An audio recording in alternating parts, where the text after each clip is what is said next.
जो शब्दों का उपयोग विपक्ष के द्वारा किया गया है, मैं मानता हूं कि सदन के सामने नहीं लेकिन देश की जनता के सामने इन्हें माफी मांगनी चाहिए। हम इनको भी बता दें कि अगर ये इनका बर्ताव रहा तो इनकी बात भी इस प्रजातंत्र के मंदिर में हम सुनने नहीं देंगे। बैठो आराम से बैठो। आपने ही चेंज कराया, मुझे कान खोल के सुन लो, सत्य सुन लो, आपने ही चेंज कराया। अब मेरा मुंह मत खुलवाना। कहते हैं जब दोस्त दुश्मनी पर उतर जाए तो अंजाम बहुत बुरा होता है। बीते गुरुवार को लोकसभा में अविश्वास प्रस्ताव पर चर्चा के दौरान कुछ ऐसा ही नजारा था। बचपन से लेकर जवानी तक दोस्त रहे राहुल गांधी और ज्योतिरादित्य सिंधिया आमने सामने थे। करीब 20 साल तक कांग्रेस की राजनीति करने वाले ज्योतिरादित्य इस बार बीजेपी के खेमे में थे। जब उनके बोलने की बारी आई तो उन्होंने कांग्रेस की खूब धज्जियां उड़ाई। शुरुआत से ही ज्योतिरादित्य सिंधिया हमलावर मूड में थे। निशाने पर पूरा विपक्ष था, लेकिन असली टारगेट राहुल गांधी थे। अपने पुराने दोस्त पर उन्होंने खूब तीखे तीर चलाए। राहुल के मोहब्बत की दुकान वाले बयान से लेकर उनके जनेऊ पहनाने तक सिंधिया ने हमले का कोई मौका नहीं छोड़ा।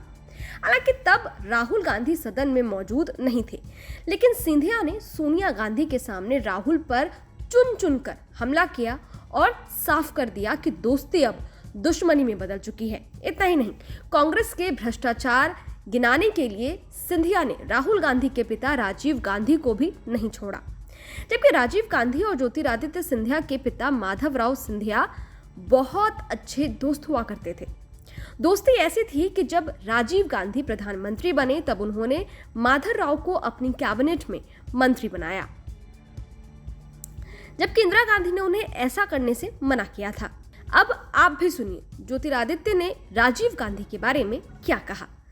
तुष्टीकरण से किसान का भला नहीं होता, बल्कि संतुष्टीकरण से ही किसान का भला होता है। गरीबों की अगर हम बात करें, हमारे सभापति महोदय योजनाबद्ध तरीके से गरीबों को बैंक के अकाउंट से अलग रखा गया।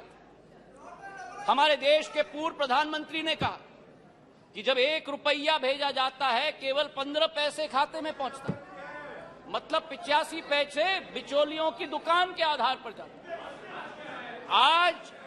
आज हमारे प्रधानमंत्री के द्वारा, नरेंद्र मोदी जी के द्वारा 50 करोड़ जन धन अकाउंट स्थापित करके 25 लाख करोड़ रुपए गरीबों के खाते में डालने का कार्य किया गया है। सभापति महोदय, हमारे गैस के कनेक्शन उज्ज्वला महिलाओं के लिए, हमारे घरों के 3.5 करोड़, हमारे क्षेत्र, हमारे देश की जनता को उत्पन्न करने के लिए हमारे प्रधानमंत्री जी की सोच।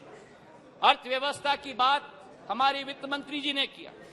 मैं एक बात उनकी बात में जोड़ना चाहता हूं। स्कैम्स की लंबी लिस्ट कल गृह मंत्री जी ने पढ़ी थी।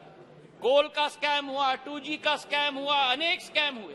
और आज मैं बोलना चाहता हूं कि जिस राह पर इंडिया नहीं लेकिन भारत चल रहा है प्रधानमंत्री जी के नेतृत्व में, जहां कोई निजी हित नहीं होगी, केवल राष्ट्र हित होगी, उसी संकल्प के साथ हम लोग आगे चल रहे हैं।